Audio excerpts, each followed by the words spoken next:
اور اس کلام اللہ میں سے ایک سورت ایسی ہے جس کے بارے آمینہ کے لال جناب محمد الرسول اللہ صلی اللہ علیہ وآلہ وسلم کا ارشاد ہے کہ ایسی سورت اللہ رب العالمین نے نہ تورات میں نازل کی، نہ انجیل میں، اور نہ ہی زبور میں۔ گویا کہ یہ سورت اللہ رب العالمین نے صرف امت محمدیہ پہ ہی انعام کے طور پر نازل فرمائی ہے۔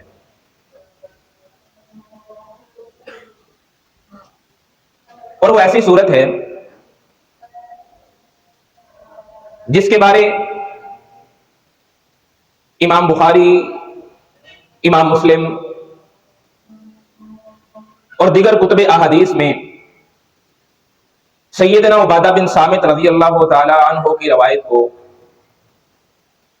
نقل فرما کر محدثین نے نبی علیہ الصلوۃ والسلام کا فرمان نقل فرمایا ہے، لا صلاۃ لمن لم یقرأ بفاتحۃ الکتاب۔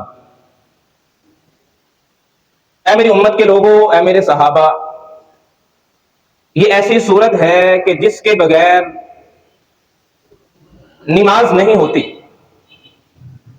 اور جب امام بخاری نے اس حدیث کو نقل فرمایا تو امام صاحب نے اس کے اوپر جو عنوان باندھا، جو باب باندھا ہے، وہ یوں ہے: باب وجوب القراءۃ للامام والمأموم۔ امام اور مقتدی دونوں کے لیے قراءت کا واجب ہونے کا بیان۔ اور امام مسلم نے مزید وضاحت کے ساتھ یوں باب باندھا: باب وجوب قراءۃ الفاتحۃ فی کل رکعۃ۔ ہر رکعت میں، چاہے وہ امام ہو، مقتدی ہو، وہ فرض نماز ہو، نفل نماز ہو، سری ہو، جہری ہو، انفرادی ہو یا باجماعت ہو، ہر رکعت میں، ہر قسم کی نماز میں سورہ فاتحہ پڑھنا لازم ہے۔ اور جیسا کہ آپ احباب نے نماز کا مکمل طریقہ حدیث کی روشنی میں سماعت فرمایا،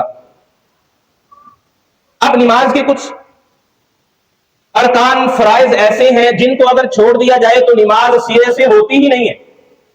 نماز کا اعادہ کرنا پڑے گا، نماز لوٹانی پڑے گی، دوبارہ پڑھنی پڑے گی۔ اور بعض ارکان ایسے ہیں اگر وہ چھوٹ جائیں تو نبی علیہ الصلوۃ والسلام نے سجدہ سہو کی صورت میں ان کی تلافی فرمائی۔ اب وہ نماز کے اعضاء، ارکان جن کو اگر چھوڑ دیا جائے تو نماز باطل ہو جاتی ہے، ختم ہو جاتی ہے، ان میں تکبیر تحریمہ، نماز شروع کرتے ہوئے کسی نے بول کر یا جان بوجھ کے اللہ اکبر نہیں بولا، اس کی نماز نہیں ہے، گویا کہ اس نے نماز سٹارٹ ہی نہیں کی، آغاز ہی نہیں کیا نماز کا۔ اس کے بعد قیام، رکوع و سجود، اگر ان میں سے کوئی چیز، کوئی رکن رہ جائے تو نماز باطل ہو، رکعت باطل ہو جاتی ہے، دوبارہ لوٹانی پڑے گی۔ اور اگر اس میں اضافہ ہو جائے، ایک رکوع کی جگہ 2 رکوع کر لیے، 2 سجدوں کی جگہ 3 سجدے کر لیے، تو نبی علیہ الصلوۃ والسلام سے ثابت ہے کہ آپ نے سجدہ سہو کی صورت میں ان کی تلافی فرمائی۔ اب وہ ارکان جن کے چھوٹ جانے سے نماز باطل ہو جاتی ہے، احادیث کی روشنی میں ان میں سے ایک سورہ فاتحہ بھی ہے۔ اور بخاری و مسلم میں سیاستہ میں اس حدیث کو نقل فرمایا گیا۔ اس سورت کے فضائل تو بعد کی بات ہے، اس سورت میں جو بیان کیا گیا ہے، جو قرآن کا خلاصہ بیان کیا گیا ہے، وہ تو بعد کی بات ہے۔ پہلے اس سورت کے بارے میں نبی علیہ الصلوۃ والسلام کے فرامین اور آپ کی تاکیدات سنیے کہ آپ نے کس قدر تاکید کے ساتھ صحابہ کرام کو یہ سورت تلاوت کرنے کی تاکید فرمائی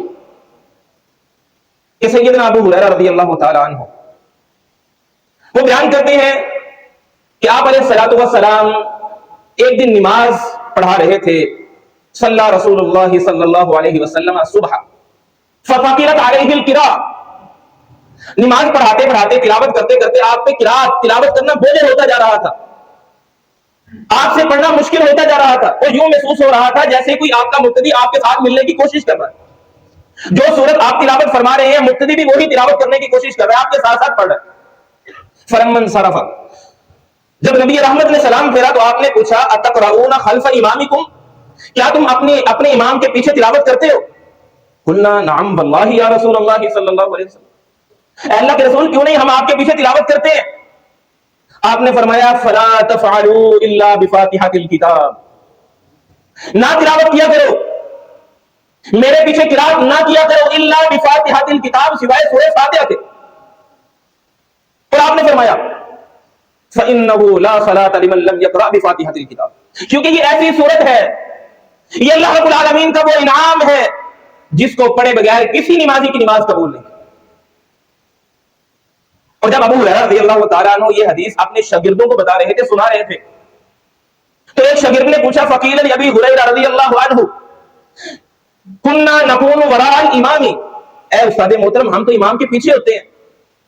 اس دور میں بھی یہ مسئلہ سنایا گیا تھا، شاگردوں کے ذہن میں کانوں میں یہ بات پہنچی تھی کہ امام کے پیچھے کھڑے ہو کے سورہ فاتحہ نہیں پڑھنی۔ ہر انسان کی اپنی اپنی سمجھ ہے، اپنا اپنا نقطہ نظر ہے حدیث سے مسئلہ حل کرنے کے بارے میں۔ یہ بات گردش کر رہی تھی کہ امام کے پیچھے سورہ فاتحہ نہیں پڑھنی، شاگرد نے پوچھ لیا، صحابی رسول سے پوچھ لیا۔